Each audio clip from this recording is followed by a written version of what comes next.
ഇനി സുപ്രീം കോടതിയുടെ വളരെ പ്രധാനപ്പെട്ട മറ്റൊരു വിധി 2001 സ്റ്റീൽ അതോറിറ്റി ഓഫ് ഇന്ത്യയുടെ കേസിലാണ് ആ വിധി വരുന്നത്. അതായത് നമ്മളിപ്പോ എല്ലാ സ്ഥാപനങ്ങളും കോൺട്രാക്ട് തൊഴിലാളികളാണ്. ഇപ്പോൾ ഒരു സ്ഥാപനത്തിൽ കൂടുതൽ ആളുകൾ കോൺട്രാക്ട് തൊഴിലാളികളാണ്. സുപ്രീം കോടതിയുടെ മുമ്പിൽ വന്ന പ്രധാനപ്പെട്ട ചോദ്യം, അങ്ങനെ കോൺട്രാക്ട് ലേബർ സിസ്റ്റം അബോളിഷ് ചെയ്താൽ ഇപ്പോൾ അവിടെ വർക്ക് ചെയ്തുകൊണ്ടിരിക്കുന്ന ആളുകളെ കമ്പനിയുടെ സ്ഥിരം തൊഴിലാളികളായി അവരെ നിയമിക്കേണ്ട ആവശ്യമാണ്.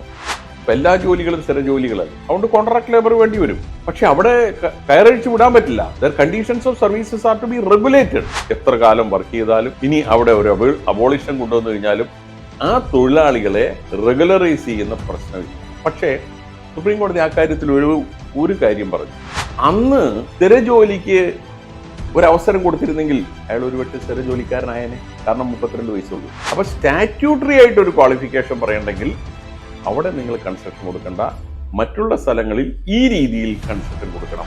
അപ്പൊ ഇതിനൊരു വിരാമോടുണ്ട്. അപ്പോൾ 2001 സുപ്രീം കോടതി ഈ സ്റ്റീൽ അതോറിറ്റി ഓഫ് ഇന്ത്യയുടെ കേസിലാണ് ഫൈനലായിട്ട് ഇങ്ങനെ ഒരു തീരുമാനം വന്നത്. Great Leap, encouraging employment values.